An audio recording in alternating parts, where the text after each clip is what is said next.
Hello everyone, আসসালামু আলাইকুম। কেমন আছেন আপনারা সবাই? আশা করছি অনেক বেশি ভালো আছেন। তো আবারও আপনাদের মাঝে আরও একটি ভিডিও নিয়ে এসেছি। আশা করছি ভিডিওটি ভালো লাগবে। আজ তৈরি করব সুজির আইসক্রিম। অনেকটা অবাক বিষয়, তাই না? কিন্তু এই আইসক্রিমটি খেতে যে এতটা মজাদার যা বলে বোঝাতে পারবো না। তো সর্বপ্রথমেই সুজিটাকে ভাজার জন্য এখানে নিয়েছি আমি বাটার। এখানে 100 গ্রামের মতো বাটার আছে। এখন অপেক্ষা করছি যতক্ষণ পর্যন্ত না বাটারটা গলে মিক্স হয়ে যাচ্ছে। আমার বাটারটা কিন্তু সম্পূর্ণ গলে গিয়েছে। এই সুজিটা ভাজার জন্য এখানে ঘি বা অথবা বাটার ব্যবহার করতে হবে, কোনো রকমের অয়েল ব্যবহার করা যাবে না। এখন চুলার ফ্লেমটা অবশ্যই কমিয়ে রাখতে হবে। কমিয়ে রেখে সুজিটাকে অনবরত নেড়ে ছেড়ে কিছুক্ষণ এটাকে ভেজে নিতে হবে। এই পর্যন্ত ভাজতে হবে যতক্ষণ পর্যন্ত না সুজির কালারটা একদমই চেঞ্জ হয়ে একটু ব্রাউন কালারে চলে আসে। তো এইভাবেই নেড়ে চেড়ে সুজিটাকে একটু সময় নিয়ে ভেজে নিচ্ছি।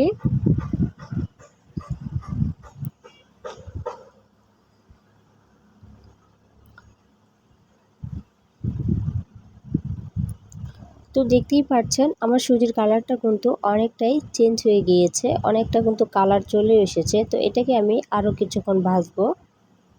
তো এটা আমার যখনই কিছুটা প্রায় অর্ধেকের বেশি ভাজা হয়ে যাবে, এ পর্যায়ে অ্যাড করছি চিনি। মিষ্টিটা যে যেরকম খান এরকমটাই ব্যবহার করবেন। এখানে আমি 1 কাপ চিনি নিয়েছি। এখন সুজিটা আমার সম্পূর্ণ ভাজা হয়ে গিয়েছে। এই পর্যায়ে এখানে আমি পানি অ্যাড করছি। পানিটা কিন্তু অবশ্যই গরম পানি, এটা আমি ফুটিয়ে নিয়েছি। আপনারাও চেষ্টা করবেন ফুটন্ত পানিটা দেওয়ার জন্য।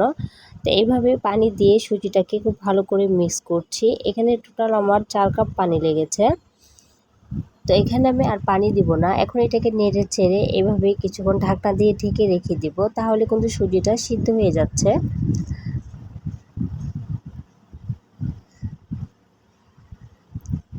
তো অনেকটা কিন্তু সিদ্ধ হয়ে গিয়েছে।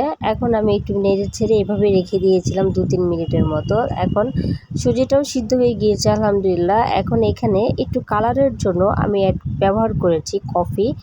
তো কফিটা দেওয়ার পরও খুব ভালো করে মিক্স করে ঠিক এই পর্যায়ে দেখা যাবে যে এটা প্যানের গা থেকে উঠে আসছে, তখনই বুঝতে হবে আমাদের সুজির ডোটা হয়ে গিয়েছে। এখন এটাকে একটি সাইডে নামিয়ে যে বাটিতে আমি সুজিটাকে সেট করব, এই বাটিটার গায়ে একটি কাগজ দিয়ে একটু তেল ব্রাশ করে নিচ্ছি। তেলটা এটাকে ঘি ব্রাশ করে নিচ্ছি। তো এইভাবে একটু ব্রাশার দিয়ে খুব সুন্দর করে পলিটার গায়ে আমি একটু ব্রাশ করে নিব। যখন এটা আমরা মোল্ড করব তখন খুব সুন্দরভাবে এটা ইজিভাবে খুলে আসবে। তো বাটিটা আমি সেট করে নিয়েছি। এখন একটু একটু করে ডো দিব। তারপরে এইভাবে চামিচ দিয়ে চেপে চেপে খুব সুন্দর করে ডোটাকে ফিনিশ করে দিতে হবে, একদম যেন খুব সুন্দরভাবে যেন বাটির সাথে সেট হয়। মানে এই আইসক্রিমটি এতটাই মজাদার ছিল, ভিতরে ছিল আইসক্রিম আর ছিল উপরে ছিল সুজির হালুয়া। মানে অসাধারণ একটি জিনিস ছিল। তো আমি এইভাবে বাটিটাকে সেট করে নিচ্ছি। আপনারা যখন এটা বাসায় তৈরি করবেন অবশ্যই একটু স্টিলের বাটিটা নেওয়ার চেষ্টা করবেন। তো এটার জন্য লাগছে আমাদের আইসক্রিম। তো এখানে আমি নিয়েছি এটি কাইফ আইসক্রিম। তো এখন আইসক্রিমটাকে খুব সুন্দর করে ভিতরে ঢেলে দিচ্ছি। তো দেখতেই পাচ্ছেন আমি কিন্তু আইসক্রিমটাকে এভাবে একটু চামচের সাহায্যে উঠিয়ে এখন ঢেলে দিচ্ছি। এখন উপরেও আমি কিছুটা সম্পূর্ণ সুজি কিন্তু আমি দিয়ে সুজি যে কিছু মিশ্রণ ছিল এটা কিন্তু আমি অর্ধেক রেখে দিয়েছি। এখন অর্ধেকটা এটা উপরে দিয়ে খুব সুন্দর করে আমি কভার করে দেব।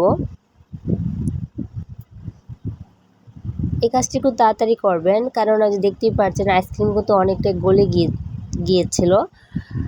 তারপরে আমার উপরটা যখন সুন্দর করে ফিনিশ করা হয়ে যাবে, তারপর এইভাবে পলিনটাকে একটু মুড়িয়ে এটাকে আমরা ডিপে রেখে দেবো 1 ঘন্টার জন্য। চেষ্টা করবেন 1 ঘন্টায় রাখার জন্য, যেটা সুজি খুব বেশি ডিপ হয়ে যাবে তারপরে কিন্তু এটা খেতে একদমই ভালো লাগবে না। 1 ঘন্টারও কম রাখার চেষ্টা করলে আরও বেশি ভালো হয়, কারণ এটা অনেক তাড়াতাড়ি ডিপ হয়ে যায়। তো দেখতেই পাচ্ছেন আমি ফিরে এসেছি 1 ঘন্টা পর, আর এটা খুব সুন্দরভাবে আমার ডিপ হয়েছে আর খুব সুন্দরভাবে এটা মোল্ডও হয়ে গিয়েছে। এখন এটাকে আমি পরিবেশন করছি। তো উপরে কিছু চেরি দিয়ে দিচ্ছি যেন দেখতে সুন্দর লাগে, এর জন্য আপনারা যে কোনো রকম বাদাম দিয়েও এটাকে পরিবেশন করতে পারেন, এটা হচ্ছে আপনার ব্যাপার। যার যেরকম ভালো লাগে সেইভাবে এটাকে পরিবেশন করবেন। এখন আমি আপনাদেরকে কেটে দেখাচ্ছি এটার ভিতরটা কীরকম হয়েছে। তো দেখতেই পাচ্ছেন ছুরি দিয়ে খুব সুন্দর ইজিভাবে কিন্তু এটা কাটা গিয়েছে। আপনি যখন বাসায় তৈরি করবেন তখন বুঝবেন যে আসলে এটা কত সুন্দরভাবে ইজিভাবে কাটাও যাচ্ছে আর কত মানে মজাদার ছিল এটা খেতে। তো দেখতেই পাচ্ছেন ভিতরের রিয়াটাও কত সুন্দর, একদম আইসক্রিমে ভরা ছিল। মানে উপরে ছিল সুজির হালুয়া, ভিতরে ছিল আইসক্রিম, মানে সব কিছু মিলিয়ে অসম্ভব একটি জিনিস ছিল। যদি ভিডিওটা দেখার পরে ভালো লাগে প্লিজ সাবস্ক্রাইব করে দেবেন। আল্লাহ হাফিজ।